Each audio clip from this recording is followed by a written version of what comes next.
Nah, sekali lagi tidak ada perdamaian dengan kepalsuan, tidak ada perdamaian dengan kebohongan, tidak ada kepalsuan dengan ketidakjujuran. Sekali lagi tidak ada kompromi antara al-haq dan al-batil.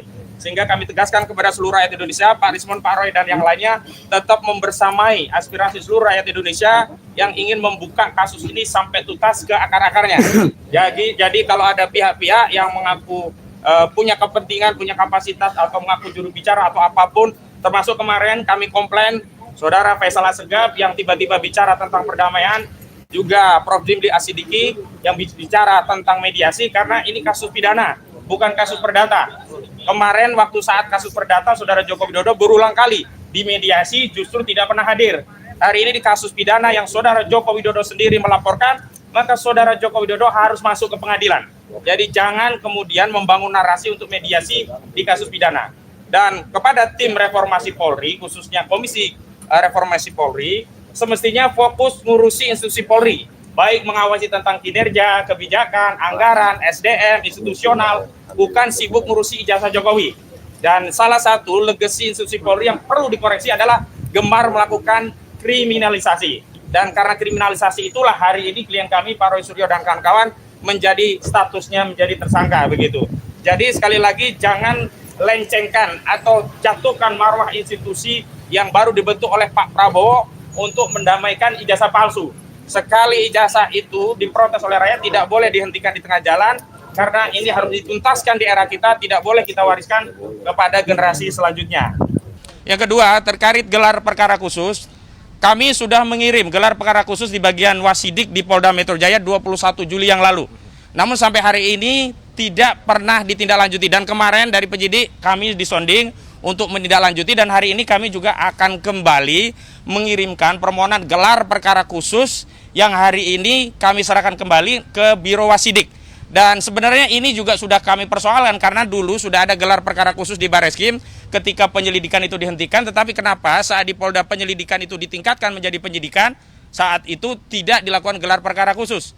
Dan dalam sebuah diskusi media bersama kuasa hukum Saudara Joko Widodo, Bung Firmanto Laksana di Kompas TV saat itu juga menyampaikan tidak perlu gelar perkara khusus lah di tingkat ini nanti kalau sudah penyidikan. Dan hari ini sudah penyidikan sehingga tidak ada alasan bagi institusi Polri, apalagi di tengah wacana ya perbaikan kinerja institusi Polri, untuk tidak melakukan gelar perkara khusus sebagaimana sudah dilakukan oleh Mabes Polri pada Dumas yang dilakukan oleh TPUA.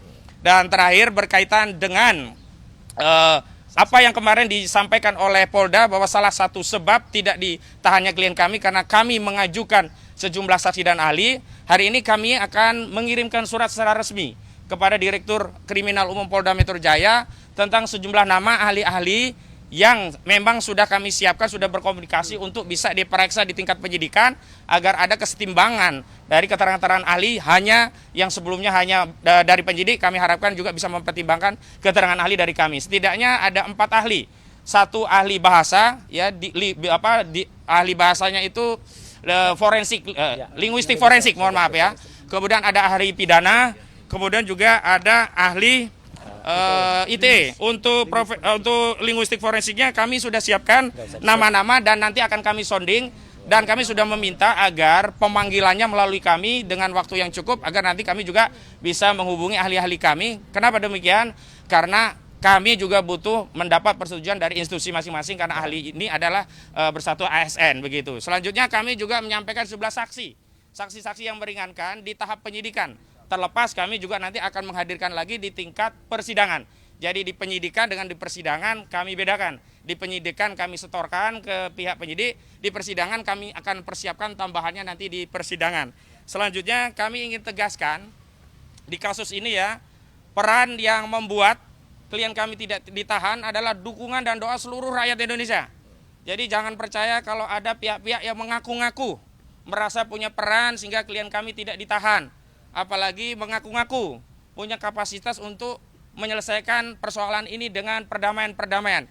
Ingat, justru sejak awal Jokowi tidak pernah mau damai, dan hari ini kalau kami mengambil perdamaian itu sama saja kami melakukan deklarasi pengkhianatan terhadap seluruh rakyat Indonesia, dan itu tidak mungkin dilakukan terutama oleh Pak Roy dan Pak Rismond yang selama ini sudah meyakinkan kita 99% ijazah itu palsu, 11.000 triliun ijazah itu palsu, dan seluruh rakyat sudah ikut meyakini keyakinan dari Pak Roy dan Pak Rismond.